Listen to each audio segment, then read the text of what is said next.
my brother Wilmer, when he was in World War II fighting the Germans, and the American soldiers was in a big trench shooting at the Germans over in their trench, along a little ways off, shooting back and forth at each other, and a bullet caught my brother Wilmer's chin and just cut the skin.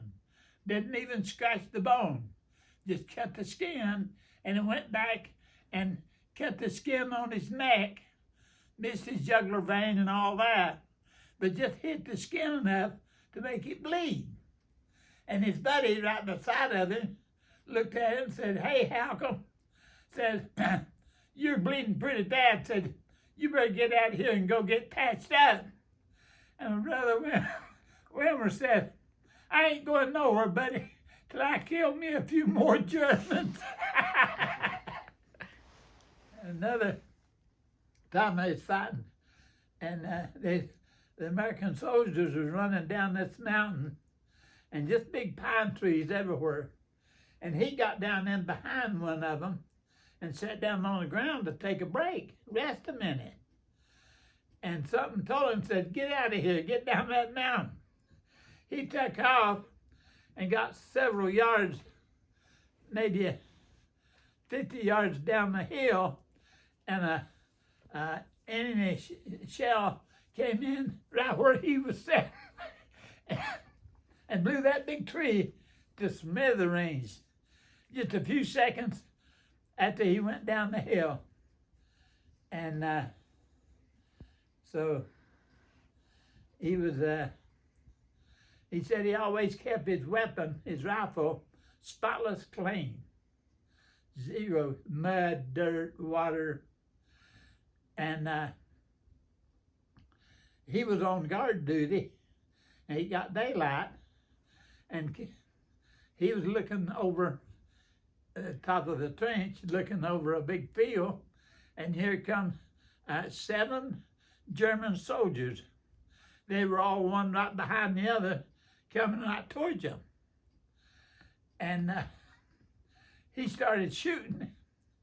He killed 6 of them, just fast as he could pull a trigger, but the one got behind the tree. And stands just a small tree. And he says, I started taking aim just about where his shoulders would be on that tree. I squeezed the trigger, killed that German. He just fell over. Got all 7 of them in just a couple of minutes. Had some close scrapes. And he said him and some of his buddies were walking across the field and came to a big farmhouse. They went in, everything was spotless. Went into the bedroom, biggest, prettiest bed they'd ever seen. And this one of his buddies said, "I'm gonna lay on that. That looks like a good bed." And he went and just gave a big jump over into the middle of the bed, and there was a bomb in it, and just blew him into a million pieces. Oh my gosh. Right there in front of him. Just boom! He told a lot of stories. Yeah, he was a great person. Now, at the end of World War II, the soldiers got home. See, most of them were in high school when they had to go.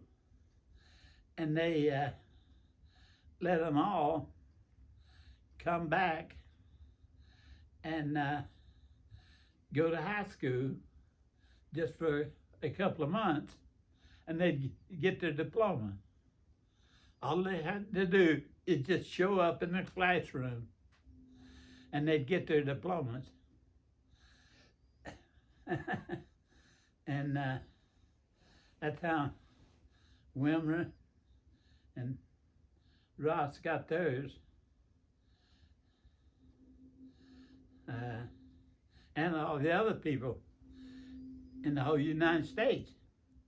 It wasn't just Kentucky or Letcher County.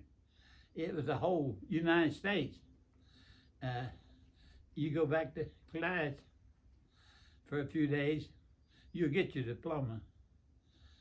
If You they don't even have to have a book. You don't have to have nothing. if they survived that war and came back, they deserved it. Yeah. All you have to do is sit in that seat. Don't have to do a thing. Just show up. And back then, the school bus was like a big truck. They had a cover over it. And down each side, they had benches and one across the end of the truck bed. It hauled maybe 20 kids or so, people, and maybe 25. And that's what they had for a school bus. And so we lived up there in that holler, in that old log house, a half a mile. They had to run a half a mile downhill to the main road to catch a school bus. And then in the evening they get off the bus and walk back to up the holler to the house. And that's what they was doing. And then while they were doing World War II, Mom bought a house down there on the creek. And that's where they ended up after they got home from the war. And they stayed around a while and got married and got their lives together. So at the end of that story, my brother Ross was in the Navy on this big battleship, and they got up, and he was looking at the country of Japan over there, and his ship fired the first shot that put a big shell on the Japanese soil. When the guns would go off, it was so big, it'd make the ship rock. And they'd have to wait till the ship settled back down to shoot again. It just wasn't boom, boom, boom. Boom! The ship would start rocking. And finally it'd settle down. Boom! But they'd have several guns going off at the same time. It wasn't just one little gun. But it actually rocked that big ship, the recoil from those big guns. Brother Ross said that he's on this big ship, and he always felt like a sitting duck. Duck hunters hunting, it's easy to shoot a duck sitting out here in the water. And he just knew that the Japanese planes would come in and blow him up. And he got lucky. I'm back, folks. My brother Lawrence, he was the oldest kid in the family, and he was in the Air Force, and he was at Pearl Harbor when it was attacked by the Japanese. And it was about 8 o'clock in the morning, and they just out walking around in the yard and stuff, and messing around a little bit, and the Japanese planes come in. Everybody started running, getting to bomb shelters. And when he opened the door at the bomb shelter, he dived down the steps instead of walking. So the next guy behind him could have room to get in. Well, the guy right behind him got blowed up. Just 3 seconds later, from the time he went through the door and got down in the bomb shelter, the guy right behind him didn't make it. And he said he was a airplane engine mechanic, just like Todd Eric. Same thing.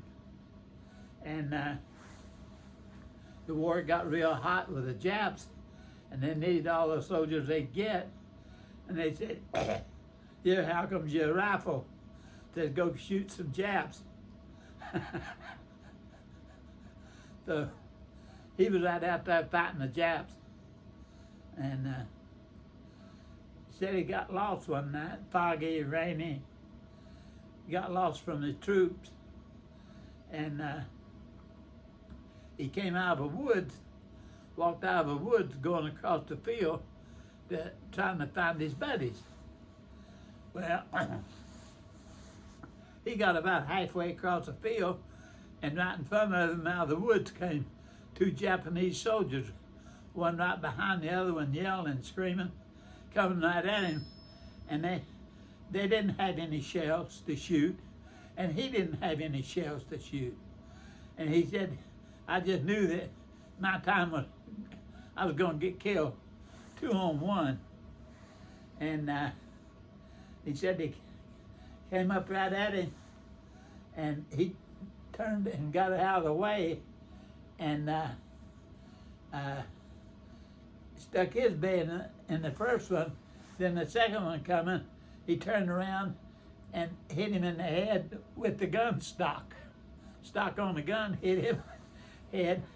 Then he finished him off with the bayonet. He said that was the first time he was really scared and knew he was going to get his killing 2 on 1. And he said when he looked them over, they couldn't have been over 14-year-old boys. See, the Japs, they got down to teenagers and even girls. The women were out there trying to fight. And it's wonder there's any Japanese at all left, but it was enough to get it going again. That's all. Bye. My name is Alan Lester Halcomb from Gordon, Kentucky. See you next time.